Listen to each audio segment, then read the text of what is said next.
been a number of really significant collectors out there who collected both silent and sound film.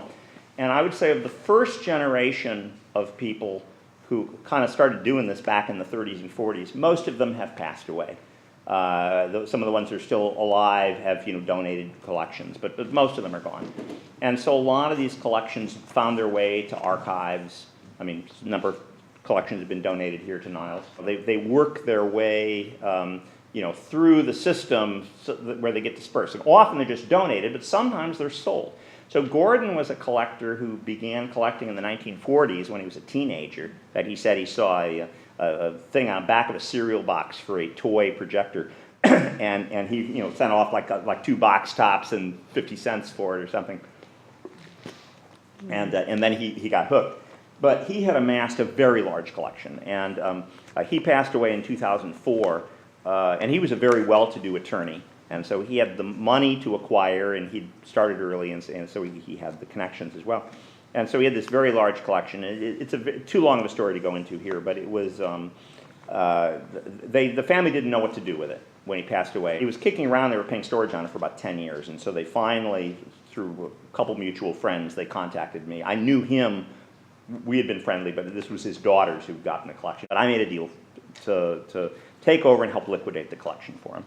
And I had to move it out from New Jersey, a warehouse in New Jersey, to California, which was 4 tons of film, 2,323 films. So did you make that all in one big? I hired a moving company. It cost $6,000 to move across country, and I have to say the scene of the large moving van. I live up in the hills on the peninsula. And the van winding its way up the hills and making the turns was like a scene out of Laurel and Hardy's Music Box. It was not. They almost gave up and just said, "We're going to take this to a warehouse." And I'm like, "No, please!" And finally, I got them. I found a way to get them up to my street. And so when I got this enormous collection, and if people want to ask me at the break, I'll show you a picture on my phone. It completely filled my theater. I mean, I couldn't even move, and I had a kind of tiny little channels where I could squeeze through to get the films. But I couldn't even sort the films, and so my first goal was let's get rid of the features. And Psycho, The Maltese Falcon, Citizen Kane, Casablanca. I don't need any of those. Let's sell those because I can get money for them right away, and I'll free up space. So first, I spent months just doing the features. I got the collection in July of 2014, and it took me a year to go through it. And so I would be, as I could sort, I'd go through and I'd say, but the tinted print of the Iron Mask that they ran here a few months ago. I said, "Ooh, I want that. I'm keeping that. Set that aside." And then, Psycho, let's sell that. And so I gradually started working my way through. Well, as the pile started getting to the point where I could start to move and sort, I would come across other things, and I would find titles, and I'd say, Cops, Buster Keaton. Oh, I have a print that's really common. It's not worth very much money. Set it aside. I'll get to this later. I want to sell the valuable stuff to get the most money out. And I want to sell the features to make space. And as I'm sorting through, I come across a thing that says Battle of the Century Reel 2. There are 3 lost Laurel and Hardy films. Hats Off is a short, it's completely lost. The Rogue Song is their first feature, which is Technicolor musical, and about 3 minutes survive. There's a film called The Battle of the Century. And The Battle of the Century was, from what we had seen of it, was a very fun film. The first half is like a prize fight sequence. And the second half, Stan Laurel came up with the idea of a pie fight to end all pie fights. It was kind of Pie-mageddon.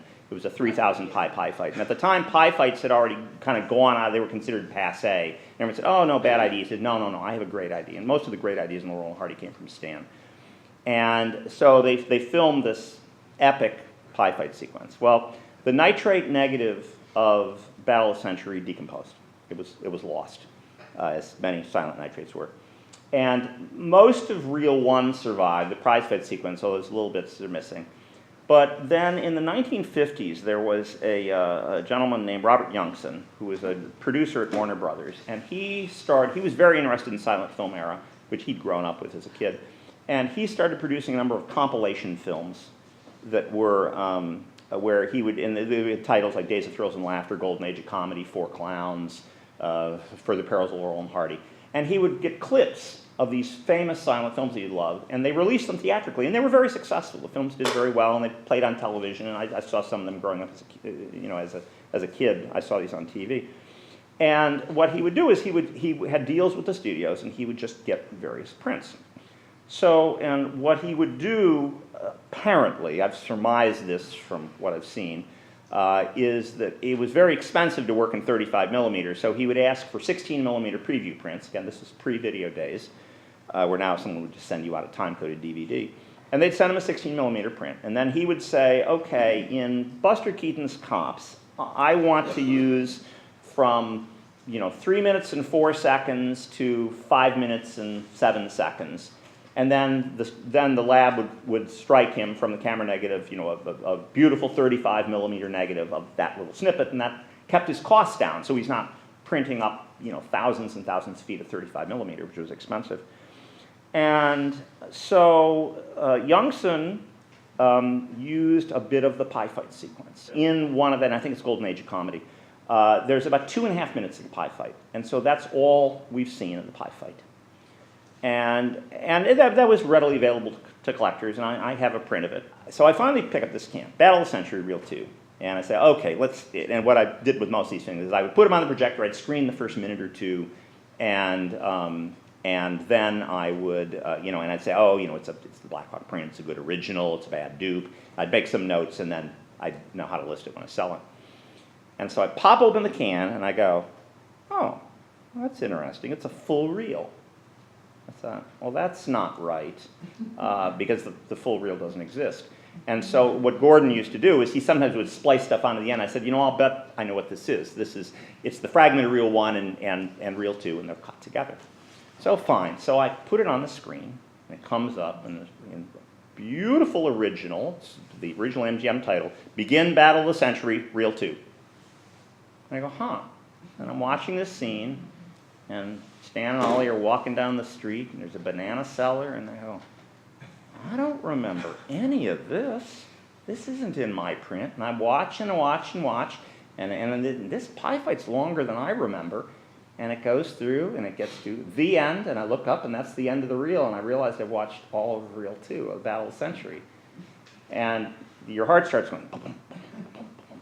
And so I quickly erased, I found my print. Well, let's look at, there's a full 400-foot reel, and my print's about that. I look at my print, and I said, oh my gosh, I've got reel 2 of the Battle of the Century. That's a lost film. And maybe that didn't, and so it turns out, I skipped a part, Gordon, William K. Everson, and Herb Graff, 3 kind of legendary collectors, went in and bought the Youngson collection from Youngson's widow in 1990.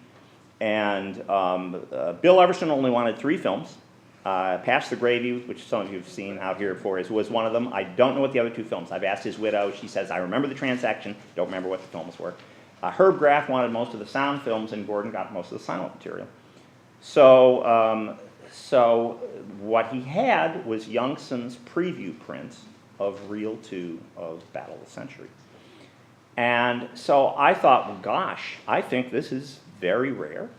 And in last March, I was at the Syracuse Cinefest, and I bumped into Chris Horak, who's the director of the UCLA Film Archive. And UCLA, as we speak, is restoring all Laurel and Hardy films. They just, some of you were at Cinecon last year, so they just did the off-the-camera negative of The Music Box, beautiful 35 millimeter print, very famous short. And I said, hey, Chris, and I've worked with UCLA, I've loaned them things for preservations. I said, I have reel 2 of the Battle of the Century if you need it. And he said, oh, really? Oh, that's nice. And I thought, well, okay, they probably have the camera negative. I just, it's probably rare in 16 millimeter, but it's not a big deal. So I just thought, well, that's nice. I now have something, other collectors don't have. I have the complete reel 2. And then in June, there's a festival the Library of Congress does called Mostly Lost. It's a combination of film identification and running archival films. And they have speakers, and they had asked me to speak about the Burkow collection and I'm involved with them with a project now where we're actually doing digital transfers on films from private collectors that don't exist in any archives anywhere in the world. And so I was giving a talk, and I mentioned this in passing. I said, as an example here, I've got all of reel 2, and there was a gasp in the room. Just a, And this is a room full of the archivists from Museum of Modern Art and the Library of Congress and all these other archives, and they gasped. And I'm thinking, well, is it rare or is it not rare? And I got mobbed afterwards, and they said, that's the only print. They said, it doesn't exist anywhere. So, to make a long story short, the print, I sent it over to Serge Bromberg, who many of you know, Lobster Films, who's released a lot of great DVDs and done preservation work.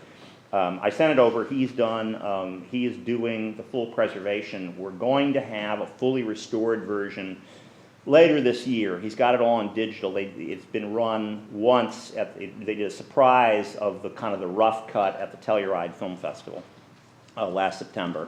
But it's otherwise not been seen in the US, and so tonight you're going to see the second showing in the US of, and the first one on film of all of Battle of the Century. And what we're going to do is we have the reel one from a different source, and you'll see there's a minute or two at the end of reel one that's missing, and there's a couple stills and titles bridging it, and then you're going to see all of reel two. So that's the surprise short for tonight.